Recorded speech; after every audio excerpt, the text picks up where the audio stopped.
సిరిసిల్లలో కేటీఆర్ మాట్లాడుతున్నారు. లైవ్ లో చూద్దాం.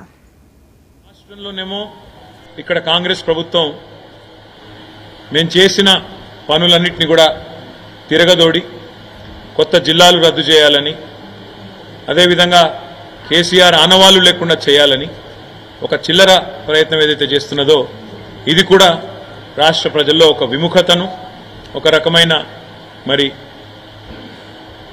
ప్రభుత్వం పట్ల వ్యతిరేకతను పెంచిందని చెప్పి కూడా మేము అనుకుంటా ఉన్నాం.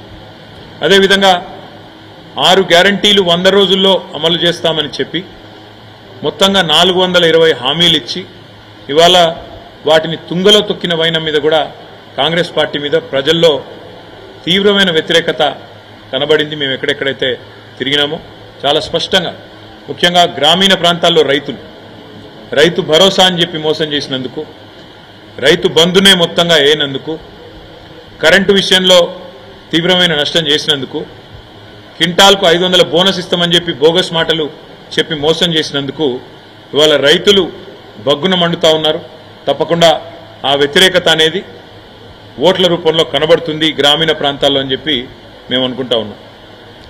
రుణమాఫీ కూడా ముఖ్యమంత్రి గారు స్వయంగా తారీఖులు చెప్పి మళ్ళీ మాట మార్చిన విధానం, తేదీలు మార్చిన విధానం, దేవుళ్ళ మీద ఎన్ని ఓట్లేసినా ఒక నమ్మలేని పరిస్థితిని కాంగ్రెస్ పార్టీ పట్ల తీసుకొచ్చిన మాట కూడా వాస్తవం. రైతాంగం అంతా ఒకటే అనుకున్నారు, కేసీఆర్ ఉన్నప్పుడే బాగుండే, అందుకే ఈ ఎన్నికల్లో కర్రుగాల్చి వాత పెట్టాలనుకున్నారు, పెడతారని చెప్పి కూడా నేను బలంగా నమ్ముతా ఉన్నాను. రాష్ట్రంలోని మా ఆడబిడ్డల్లో కూడా కాంగ్రెస్ పార్టీ పట్ల తీవ్రమైన వ్యతిరేకత కనబడ్డది.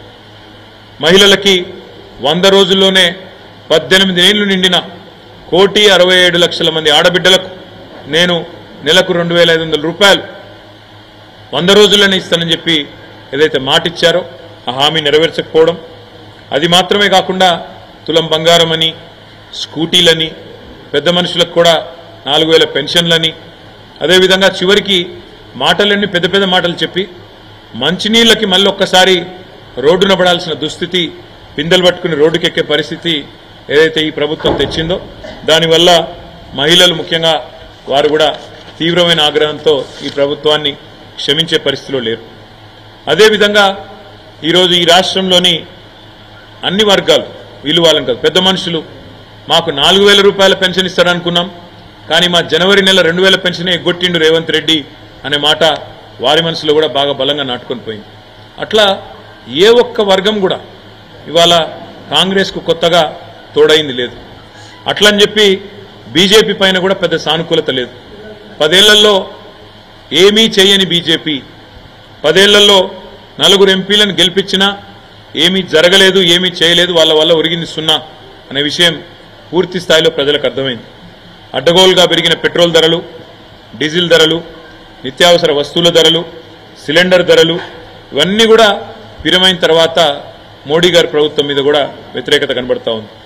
మేము కూడా చాలా ఆలోచనతోనే ప్రతి నియోజకవర్గంలో ఈసారి బలమైన అభ్యర్థులను, అందులో కూడా సామాజిక సమతూకాన్ని పాటిస్తూ 17 పార్లమెంటు సీట్లకు గాను 12 జనరల్ సీట్లుంటే అందులో 50% అంటే సగం బీసీ అభ్యర్థులకు కేటాయించి మరి ఒక సామాజిక సమతూకాన్ని పాటించింది, బలహీన వర్గాలకు న్యాయం చేసింది బీఆర్ఎస్ పార్టీ. అదేవిధంగా అభ్యర్థులు కూడా చాలామంది సీనియర్ నాయకులు, బలమైన నాయకులు, బ్రహ్మాండంగా గతం నుంచి కూడా కార్యకర్తలతో మంచి సంబంధాలు, పార్టీతో ప్రజలతో మంచి సంబంధాలున్న నాయకులకు మెయిన్ టికెట్లు ఇస్తే కాంగ్రెస్ పార్టీ మాత్రం చివరి నిమిషంలో వచ్చిన పారాషూట్ లీడర్లు, అందులో ముఖ్యంగా బీఆర్ఎస్లోంచి ఇతర పార్టీలోంచి ఎత్తుకొని పోయిన పారాషూట్ లీడర్లకు కాంగ్రెస్ కానీ బీజేపీ కానీ దాదాపు 6-7 చోట్ల బీజేపీ అభ్యర్థులు మా పార్టీలోంచి పోయిన వాళ్ళే, 4-5 చోట్ల కాంగ్రెస్ అభ్యర్థులు కూడా మా పార్టీలోంచి పోయిన వాళ్ళే. కాబట్టి సొంత పార్టీలోనే, వాళ్ళ సొంత పార్టీ కాంగ్రెస్లోనే వారి పట్ల విముఖత, వ్యతిరేకత కూడా స్పష్టంగా కనబడ్డది. మా అభ్యర్థుల పట్ల సానుకూలత, వారి అభ్యర్థుల పట్ల వ్యతిరేకత. మొదలు ఒక 2 నెలల కిందట అసలు బీఆర్ఎస్కు సీట్లే రావు, 1 సీటు కూడా వస్తే ఎక్కువ అని చెప్పి స్వయంగా ముఖ్యమంత్రి రేవంత్ రెడ్డి 1 సీటన్న గెలుచుకొని చూపెట్టండి అన్న పరిస్థితి నుంచి ఇవాళ 2 జాతీయ పార్టీలకు ముచ్చెమటలు పట్టించే స్థితి నెల రోజుల లోపలనే తెచ్చింది మా గులాబీ దండు, మా గులాబీ సైనికులు అనే మాట కూడా నేను విజ్ఞప్తి చేస్తా ఉన్నా.